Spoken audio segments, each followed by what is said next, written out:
Hello everyone, আমি সজল sir. সবাইকে আমার ইউটিউব চ্যানেল স্মার্ট অ্যাকাউন্টিং কেয়ারে স্বাগত জানাই।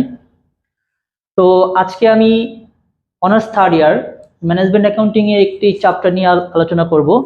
চ্যাপ্টারটির নাম হচ্ছে ক্যাশ বাজেট।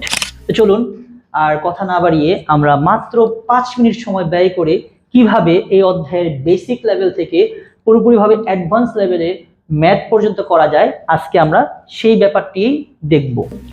আমরা শিখছি ক্যাশ বাজেট। ক্যাশ বাজেট করার জন্য আপনি মাথায় এত বেশি প্যারা নেওয়ার দরকার নেই।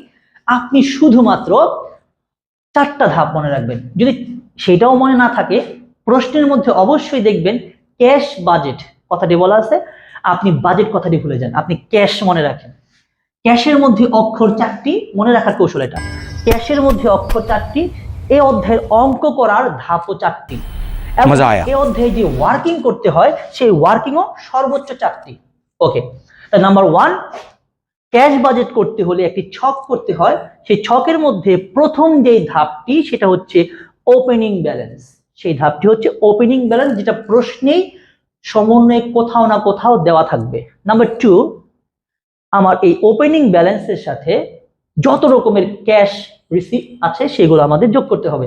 আর এখানে মনে রাখতে হবে যে ক্যাশ রিসিভের মধ্যে অজস্র এন্ট্রি থাকে না, মাত্র 2টা এন্ট্রি থাকে। নাম্বার 1, ক্যাশ সেলস, যেটা নগদে বিক্রয়। নাম্বার 2, কালেকশন ফ্রম ডেপ্টরস, মানে হচ্ছে আমরা ধারে বিক্রি করেছিলাম, এখন ওই দেনাদারের কাছ থেকে আমি টাকাটা কিভাবে পাবো, ওকে, বা কবে পাবো। দেন আমরা লেস করব হচ্ছে ক্যাশ পেমেন্ট। এবার পেমেন্ট বলতে আমরা কি বুঝি? পরিশোধ করা, দেওয়া, ব্যয় করা, এটা। অর্থাৎ প্রতিষ্ঠান কোন কোন জায়গায় তার টাকাটা ব্যয় করছে সেটা আমরা যদি এখানে দেখি অনেকগুলো হয়, কিন্তু মেইন হচ্ছে 2টা। Number 1, cash purchase. Number 2, paid two creditors. আচ্ছা, পেইড টু ক্রেডিটর্স এর সাথে সম্পর্ক হচ্ছে, মনে রাখতে হবে, credit purchase. Collection from debtors এর সাথে সম্পর্ক হচ্ছে ক্রেডিট সেলস। এই 2টা বিষয় মনে রাখতে হবে। এই 2টা জিনিস সবারই ঝামেলা লাগে। এক, ক্রেডিট পারচেসের সাথে সম্পর্ক হচ্ছে পেইড টু ক্রেডিটর্স, ক্রেডিট সেলসের সাথে সম্পর্ক হচ্ছে কালেকশন ফ্রম ডেপ্টরস। হয়ে গেল। এবং আমরা যদি এই টোটাল ক্যাশ রিসিভকে আমরা যদি এ ধরি, টোটাল ক্যাশ পেমেন্টকে আমরা যদি বি ধরি, তাহলে এ মাইনাস বি বের হয়ে যাবে এন্ডিং ব্যালেন্স। আশা করি সবাই বুঝতে পারছেন। আজকে এই পর্যন্তই।